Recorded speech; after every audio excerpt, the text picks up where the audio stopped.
ಮನೆಯಲ್ಲಿ ಅದು ಬೀರಲ್ಲಿ ಒಡವೆ ದುಡ್ಡು ಇಟ್ಟಿರ್ತಾರೆ, ಇಲ್ಲೆಲ್ಲಿ ಇಟ್ಟಿರ್ತಾರೆ. ತಲೆ ಯಾಕೆ ಕೆಡ್ಸ್ಕೊಬೇಕು? ಇರೋ ಇಷ್ಟ ಆಗಲ್ಲ ರೂಮು, ಇಡೀ ರೂಮ್ನೆಲ್ಲ ಜಾಲಾಡ್ಬಿಟ್ಟು ಎಲ್ಲ ಅಭ್ಯಾಸ ಮಾಡ್ಕೊಂಡು ಹೋಗಿರ್ಬೇಕು.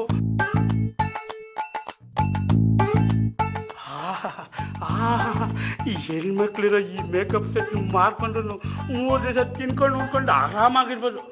ಆದರೆ ಇವು ನನಗೆ ಬೇಕಾಗಿರೋದು ಚಿನ್ನ, ಬೆಳ್ಳಿ, ದುಡ್ಡು.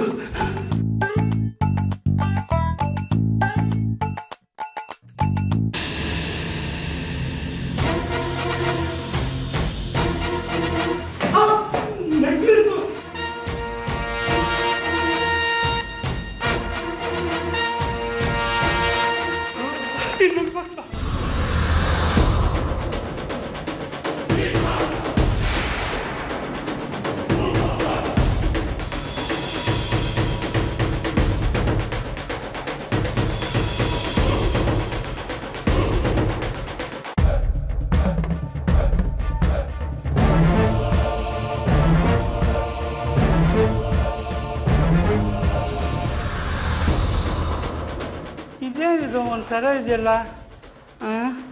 ಯಾವುದೋ ವೇಸ್ಟ್ ಇರಬೇಕು.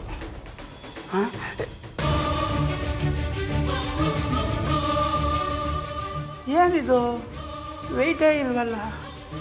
ಓಹೋ, ಯಾವುದೋ ಡೈಮಂಡ್ ಐಟಮ್ ಇರಬೇಕು. ಬಂದಿದ್ದಕ್ಕೂ ಒಳ್ಳೆ ಮಾಲೆ ಸಿಕ್ತು. ನನಗಿಷ್ಟು ಸಾಕು, ಜೀವನದಲ್ಲಿ ಒಳ್ಳೆ ಮನುಷ್ಯ ಆಗ್ಬಿಡ್ತೀನಿ, ಸೆಟ್ಲಾಗಿ ಹೋಗ್ತೀನಿ, ಕುಡ್ಕೊಂಡು ತಿನ್ಕೊಂಡು ನೆಮ್ಮದಿಯಾಗಿರ್ತೀನಿ.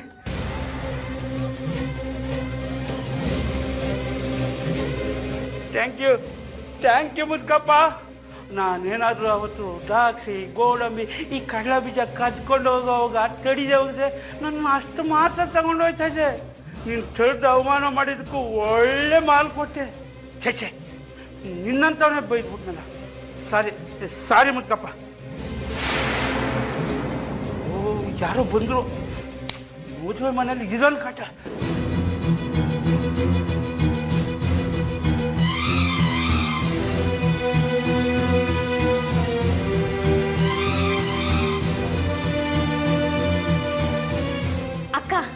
ಭಾವ ಇಷ್ಟು ದಿನ ನಮ್ಮ ಹತ್ರ ಮಾತಾಡಿದ ರೀತಿನೇ ಬೇರೆ, ಆದ್ರೆ ಇವತ್ತು ಮಾತಾಡ್ತಿರೋ ರೀತಿನೇ ಬೇರೆ.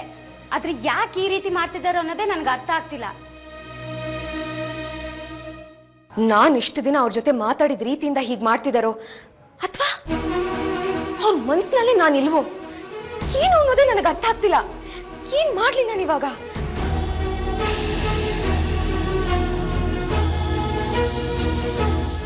ಅಕ್ಕ, ಇವಾಗ ಏನ್ ಮಾಡ್ಬೇಕು ಅನ್ಕೊಂಡಿದೀಯ? ಅದನ್ನಾದ್ರೂ ಹೇಳು. ಅದೇ ನನಗೂ ಗೊತ್ತಾಗ್ತಿಲ್ಲ ವಿದ್ಯಾ. ಓಕೆ, ನೀನ್ ಇಲ್ಲೇ ಇಟ್ಕೊಂಡು ಯೋಚನೆ ಮಾಡಿದ್ರೆ ಪ್ರಾಬ್ಲಮ್ ಸಾಲ್ವ್ ಆಗಲ್ಲ. ನನ್ನ ಜೊತೆ ಹೊರಗೆ ಬಾ, ಮೈಂಡ್ ರಿಲ್ಯಾಕ್ಸ್ ಆದ್ರೆ ಪ್ಲಾನ್ ಏನಾದ್ರೂ ಬಂದ್ರೂ ಬರ್ಬೋದು. ಇಲ್ಲ, ನನಗೆ ಒಂಟಿಯಾಗಿರ್ಬೇಕು ಅಂತ ಅನಿಸ್ತಿದೆ. ಪ್ಲೀಸ್ ನನ್ನ ಒಂಟಿಯಾಗಿರೋದಕ್ಕೆ ಬಿಟ್ಬಿಡು ಪ್ಲೀಸ್. ಅಕ್ಕ, ನನ್ನ ಮಾತು ಕೇಳು ಪ್ಲೀಸ್. ನನ್ನ ಜೊತೆ ಆಚೆ ಬಾ, ಬಾರೆ ಅಕ್ಕ.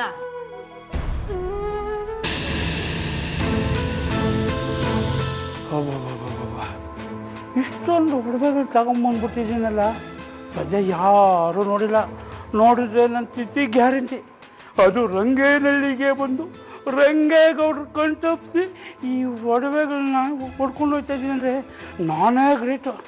ಅದು ಸರಿ, ಈ ಆಳ ಶಿಷ್ಯ ಎಲ್ಲೊಂಟೋದ, ಎಲ್ಲಿಗೆ ಕರ್ಕೊಂಬಂದ್ರು ತಪ್ಪಿಸ್ಕೊಂಡ್ಬಿಡ್ತಾನೆ. ಇವಾಗ ಈ ಒಡವೆಗಳು ಸಾಕ್ಸೋದೇ ಸರಿ.